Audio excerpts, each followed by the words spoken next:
La boxe thaïlandaise, c'est des points,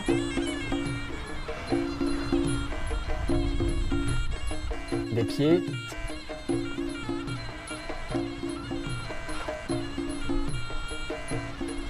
c'est des coudes,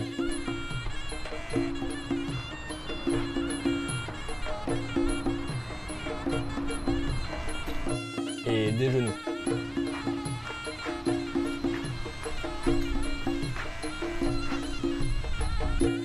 C'est la boxe 8 armes. Mais par-dessus tout, c'est de la passion, du travail, de l'acharnement, du dévouement. C'est tout ça qui fait de ce sport un sport si riche pour ses pratiquants.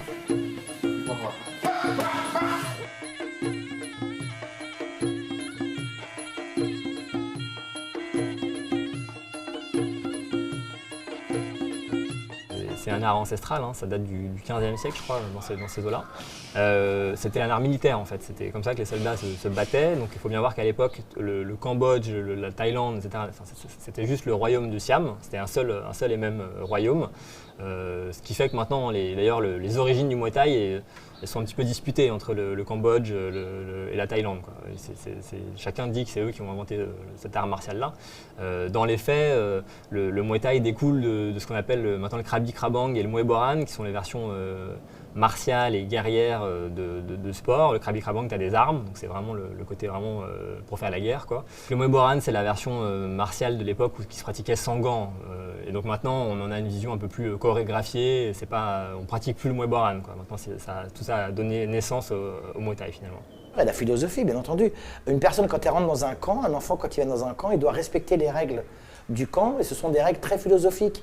Ça veut dire le respect aux anciens, respect aux champions, respect aux maîtres, aux ancêtres, ceux qui ont fait la boxe thaïlandaise. Enfin, le Muay Thai. Aussi, quand une personne elle accède au trône en Thaïlande, elle doit connaître les cinq préceptes du Muay Thai. Tu vois, Mantaya, enfin bref. Oui, il y a un aspect philosophique. Si tu regardes des combats de boxe, tu verras qu'au début des combats, il y a un rituel qui a lieu, qui s'appelle le Waekru Ramway. Et les boxeurs, ils ont un certain nombre d'amulettes sur eux. Le Monkong, c'est l'espèce de serre-tête qu'ils portent au-dessus sur leur tête. Ils ont aussi des amulettes autour des bras, souvent autour des biceps. Tout ça a des significations très fortes en Thaïlande. Et donc, voilà, c'est en règle générale des prières bouddhistes qui permettent de porter chance, d'éloigner les mauvais esprits. Le Monkong, lui, il a plutôt une connotation du fait de passer la connaissance du professeur à l'élève. D'ailleurs, normalement, il y a un seul Monkong par camp. Il appartient au professeur qui le donne à ses élèves pour l'entrée sur le ring. Voilà, donc il y a une dimension assez forte culturelle, voire philosophique sur le Muay Thai. Ouais. Il y a plein de fédérations, je ne vais pas dire les noms, mais tu as la WMC, tu as l'ISK, tu as la WK, enfin tu as plein de fédérations où chaque promoteur s'engage à faire des combats entre des personnes pour un titre de champion du monde. Le parcours thaïlandais, il est différent. Tu as deux grands stadiums. Tu as le Lumpini Boxing Stadium et le Ratchathani Boxing Stadium, où quand tu rentres dans le ranking en anglais, c'est-à-dire les 10 premiers combattants, donc tu boxes pour accéder à la première place et au titre de champion, si tu y arrives, bien entendu. Donc c'est une compétition qui serait semblable à celle d'un championnat de France de foot, de rugby ou quoi. Okay, tu vois, on se rencontre, on boxe, on gagne un tel, on évolue, on progresse dans le classement du ranking, voilà. Tu vois, c'est ça. Après, champion du monde, est-ce que ça veut dire quelque chose? Est-ce que ça veut rien dire? Moi, je pense que ça veut dire quelque chose dans les grandes catégories, à partir de 70 kilos et ce jusque les poids lourds. Oui, ça veut dire quelque chose, parce que les Thaïlandais, il n'y a pas beaucoup de lourds chez les Thaïlandais, ou très peu. Quand un Français, ou quand un Anglais, ou un Hollandais, ou un Japonais, ou un Coréen, il bat un Thaïlandais classé, ça veut dire quelque chose quand même, tu vois, c'est pas mal. Voilà, c'est pas mal. Après, le classement et le mode de fonctionnement des Thaïlandais, il est différent. Puisque eux, chez eux, c'est un circuit professionnel. Il faut savoir qu'il y a 200 000 compétiteurs en Thaïlande répertoriés au ministère. Tout est fait pour les parieurs. Donc déjà, l'anecdote, c'est que les jeux d'argent sont interdits en Thaïlande. Tu n'as pas le droit de parier, en fait. Mais il y a une dérogation sur le Muay Thai. Donc tu peux parier sur des combats de boxe. Tout est fait pour les parieurs, c'est-à-dire que, globalement, eux, viennent parier, c'est pas forcément des amateurs de Muay Thai, c'est des gens qui veulent parier de l'argent. Et donc il se trouve que la boxe c'est pratique pour parier de l'argent parce que tu as des retournements de situation perpétuels. Et donc les parieurs veulent des combats disputés. Les parieurs veulent pas du tout un mec qui est imbattable et que personne ne peut battre parce que finalement ça donne des combats sur lesquels il n'y a pas de pari à avoir. Ils veulent des cotes qui se renversent à chaque round.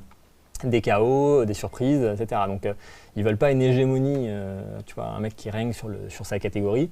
Ils veulent des combats engagés. À voir, c'est phénoménal. C'est-à-dire qu'il y a une cohue absolument incroyable dans les gradins. En général, les parieurs sont dans les gradins parce que le tour du ring est réservé pour les touristes. Donc les parieurs sont parfois entassés dans les gradins et ils parient uniquement avec des gestes. Donc en fait, c'est la main vers le haut pour un coin et la main vers le bas pour un autre coin. Et ensuite, ils se mettent d'accord sur des gestes de la main pour parier les sommes. Et donc, tu as parfois, je sais pas, 200 personnes qui ont les bras levés et qui font des signes. Parfois, tu te demandes à qui ils font des signes. Enfin, à voir, c'est sidérant. Tu sais pas comment ils s'y retrouvent. Mais c'est extrêmement codifié, encore une fois. Ils savent avec qui ils parient. C'est phénoménal de se dire qu'ils parient à chaque round sur des cotes différentes, des montants différents. Donc, ne serait-ce que pour se rappeler qui a parié quoi, à quelle cote, à quel moment du combat, c'est déjà vraiment sidérant.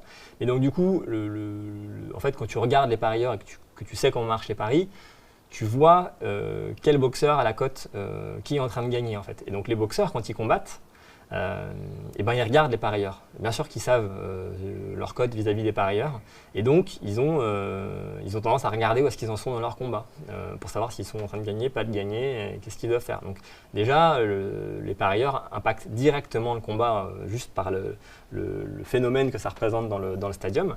Mais là où ça va beaucoup plus loin, c'est que c'est pas rare du tout que les parieurs aillent parler aux boxeurs pendant le combat, à la minute de repos. Donc tu peux avoir le parieur, il descend, il va dans le coin du combat, il engueule le mec et il peut lui promettre de l'argent. Il peut lui dire, si tu gagnes ce combat-là, je vais te donner des sommes importantes, en dizaines de milliers de bahts. Donc pour les boxeurs, c'est une somme vraiment extrêmement importante. Et donc ils vont lui dire, si tu gagnes ce combat, je te donne tant de bahts, vas-y, etc. Et donc ça rebooste le boxeur qui repart à la guerre. Il est donné perdant, il est censé perdre, et hop, il y va, il va mettre KO le gars. Et ça, c'est déjà vu, quoi. Mon entraîneur, il a déjà assisté à ça. Voilà, il voit un boxeur qu'il connaît en train de perdre, il voit un parieur descendre, lui promettre, je sais pas, 20 000 bahts, 50 000 bahts, il lui donne, l'autre il le met KO. Il faut que le boxeur soit apprécié des parieurs pour être mis en avant en Thaïlande par les promoteurs et pour pouvoir boxer. Donc il y a le rôle, il faut vraiment voir que les patrons finaux du système, au final, c'est les parieurs, quoi, qui sont là, qui parient, qui injectent de l'argent. C'est vraiment une économie importante là-bas, quoi. Et à tel point que, par exemple, ça arrive de temps en temps que les parieurs soient en désaccord avec la décision donnée par les juges. Alors là, ça, quand ça arrive, ça peut être vraiment des histoires incroyables. Donc, tu vois, les juges donnent un tel gagnant, les parieurs ne sont pas d'accord. Donc là, dans le stadium, ça part, ils se mettent à hurler, machin, ils vont balancer des trucs sur le ring et puis ils vont foutre le camp, quoi. Souvent, ils s'en vont, etc.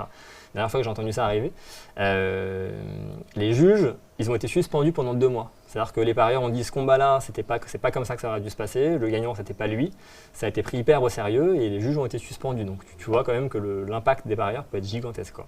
Pour rentrer dans le ranking, c'est pas facile, hein. Et alors, il y a quelques étrangers. Nous, les Français, on est très forts, mais c'est très difficile de rentrer dans le classement thaïlandais. Parce que déjà, il faut habiter là-bas, il faut s'entraîner là-bas, il faut être fort.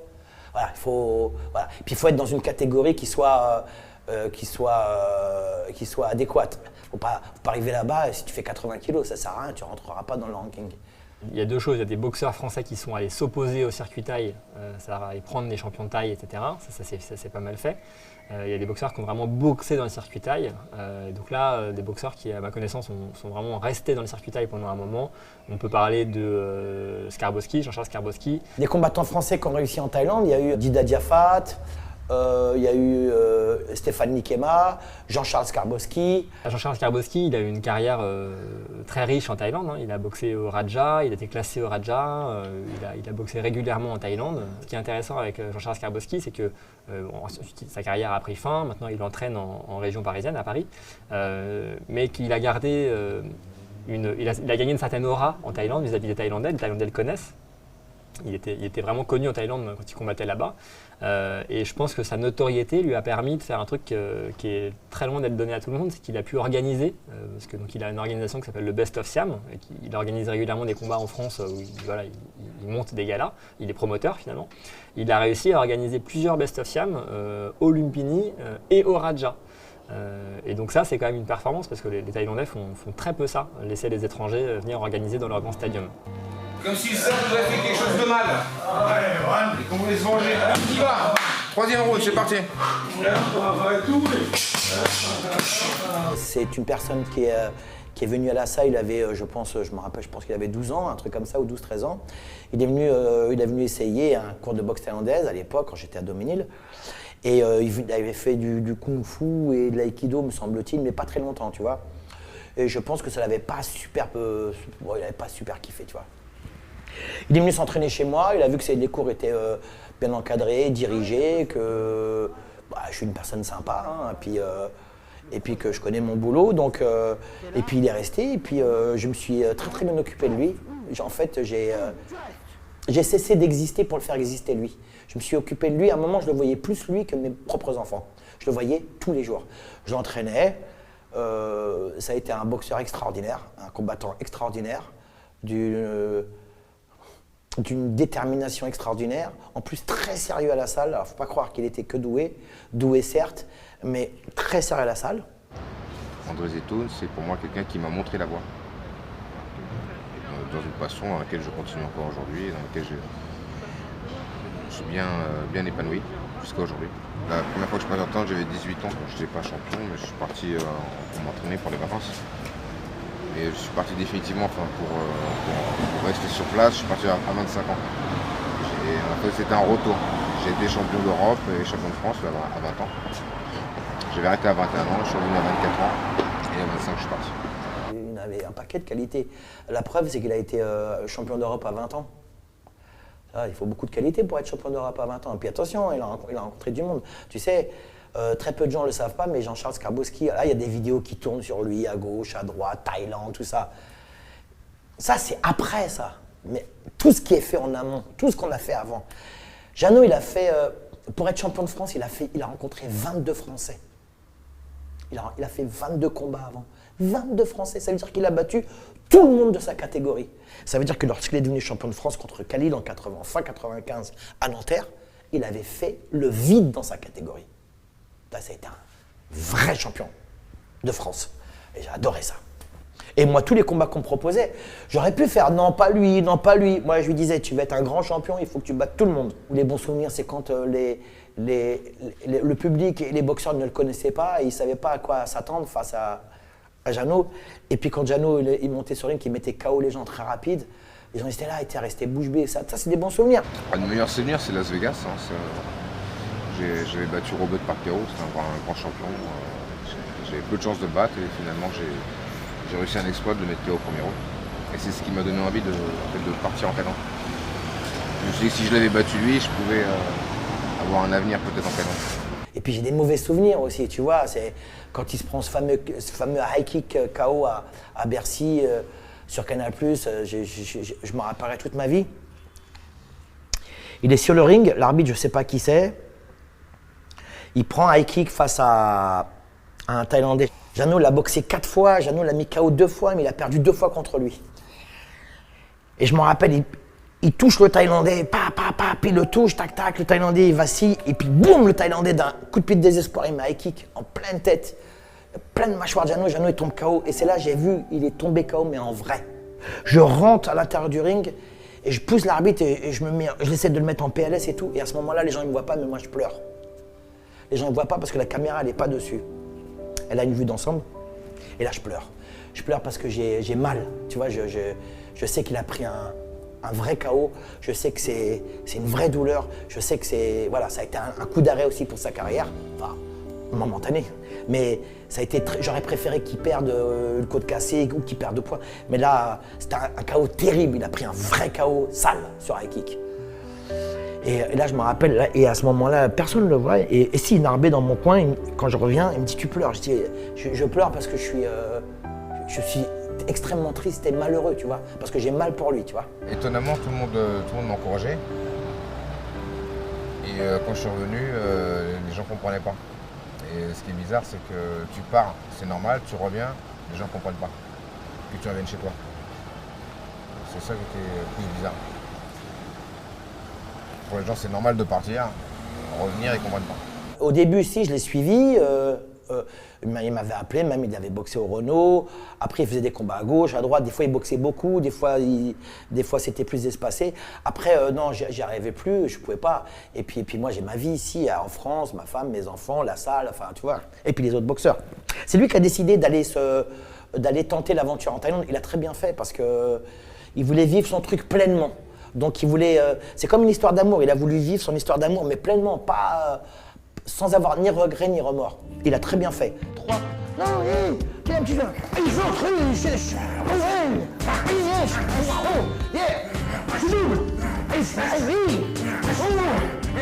vois, il faut que ce soit très vivant comme exercice. Hein. L'important pour apprendre à rester en Thaïlande, il faut apprendre. Ce qui est important, c'est apprendre à respecter la culture des Thaïs, apprendre à donner aussi. Si vous arrivez ça, vous pouvez rester là en Thaïlande et bien accueilli. C'est obligatoire de partir en Thaïlande. On ne peut pas commencer une carrière sans passer par la Thaïlande, sans faire des bons séjours. C'est sympa d'aller en Thaïlande, d'aller s'entraîner dans les camps. C'est très bien, un petit retour aux sources, sentir les odeurs, le climat, la manière dont ils s'entraînent. Oui, ça fait plaisir, tu vois. Est-ce que c'est obligatoire? Je ne pense pas que ce soit obligatoire. Moi, je me rappelle, Skarbowski, il a mis un nombre incalculable de KO face à les Thaïlandais. On n'en est pas en Thaïlande. Hein. Si tu considères que devenir fort, c'est bien maîtriser le Muay Thai et voilà, pouvoir tenir des sparring, te sentir à l'aise, avoir une bonne vision, etc., je pense que tu peux très bien devenir fort sans partir en Thaïlande. Si tu veux devenir le meilleur, il va falloir que tu ailles t'opposer au meilleur. Maintenant, il y a quand même un sujet de catégorie de poids. Si tu pèses 120 kg, partir en Thaïlande, c'est pas forcément là-bas que tu auras le plus d'adversité et le plus de sparring. Néanmoins, la rigueur de l'entraînement pourra t'aider à devenir un des meilleurs. Maintenant, si tu fais 55 kg, que tu veux être le meilleur du monde, c'est en Thaïlande que ça se passe, c'est sûr. Tu ne seras jamais le meilleur, tu ne seras jamais fort sans partir là-bas et t'opposer aux génies qui sont là-bas à ces poids-là. Les entraînements en Thaïlande, les jours se suivent et se ressemblent. Tu te lèves le matin très tôt parce qu'il fait très chaud, il fait lourd, donc c'est tropical. Tu te lèves le matin, tu vas courir à 5-6 heures du matin. Donc tu cours, tu fais un footing avec tous les Thaïlandais, 5, 6, 7 heures. Ensuite tu reviens et ensuite tu fais ton entraînement. Entraînement, ça dépend. Tu peux faire, tu passes au sac, tu passes à la technique. Bon, beaucoup de shadow, beaucoup de cordes à sauter, donc travail d'endurance et ensuite plus de travail de résistance. Donc la corde, shadow, la corde pendant 40 minutes, 45 minutes, 1 heure, ça dépend. Ça dépend de ton niveau aussi. Hein. Donc footing, ça peut être 6, 7, 8, 10 km. Hein.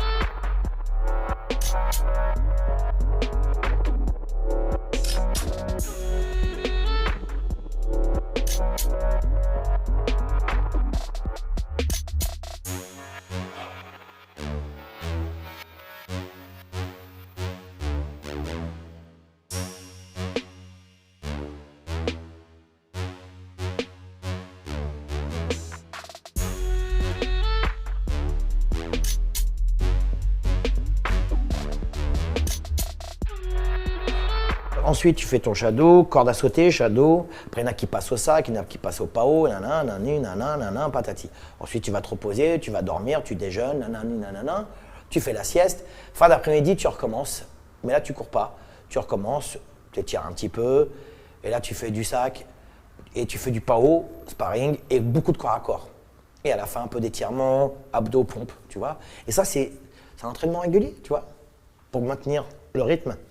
Et puis tu as toujours des maîtres de camp qui sont là pour te régler la technique, pour ceci, pour cela, pour te faire progresser, parce que c'est les petits détails au fur et à mesure qui te font progresser. Je pense que les Thaïs s'entraînent de la même manière depuis assez longtemps, du moins pour le pur Muay Thai. En pur Muay Thai, je pense qu'ils ne s'inspirent pas de nous.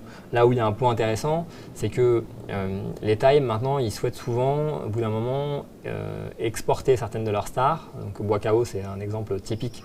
Maintenant, il y en a de plus en plus, Siti Chai, Pechpanomrung, etc. Il y a plein de boxeurs qui sont partis au Glory, qui sont partis dans des organisations plus typées kickboxing pour pouvoir affronter le reste du monde, faire briller la Thaïlande, hein, c'est quand même très important, boxer pour le roi, boxer pour l'image du pays, et puis gagner de l'argent. C'est aussi ça quand même l'objectif, c'est gagner plus d'argent à l'international que de rester sur le circuit interne thaï.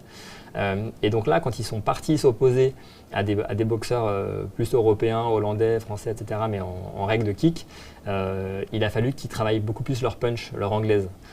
Et donc là, je pense qu'il y a peut-être eu un peu d'importation côté thaïlandais, puisque c'est pas rare de voir des entraîneurs reconnus dans le reste du monde en anglaise être employés par les camps thaïlandais pour faire progresser leurs boxeurs. On est un très très grand pays du Muay, on a d'énormes champions, on est le plus grand pays du Muay après la Thaïlande. Mais néanmoins, moi je ressens que le Muay Thai est pas du tout à sa place. Ça devrait être énorme le Muay Thai, mais on n'a pas de boxeurs médiatisés, ou alors c'est pas les bons. Les boxeurs gagnent pas d'argent, les gens en vivent pas, c'est de moins en moins connu. Le kick prend aussi beaucoup de place.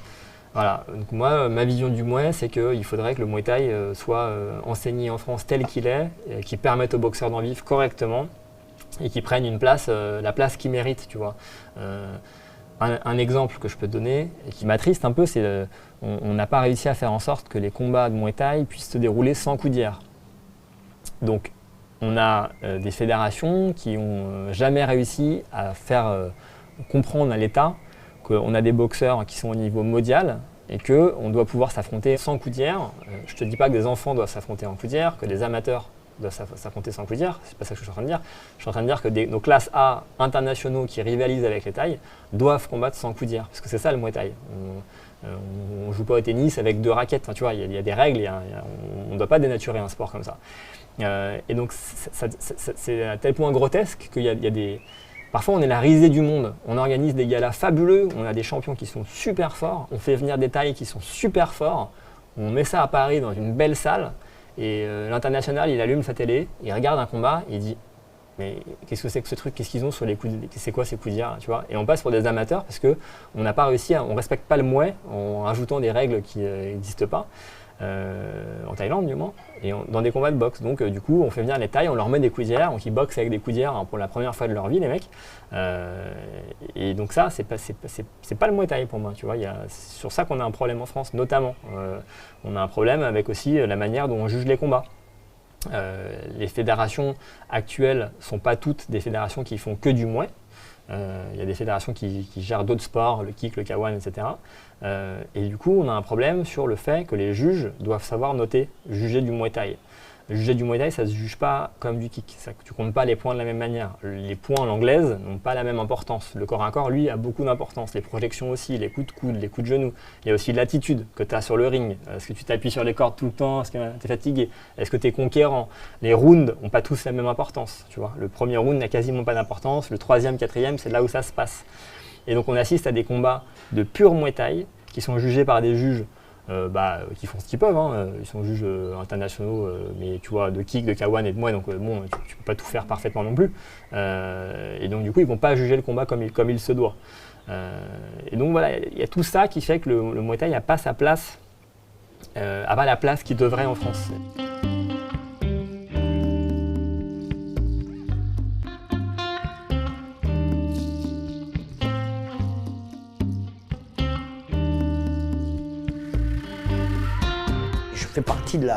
Je fais partie de l'ancienne génération de la boxe thaïlandaise et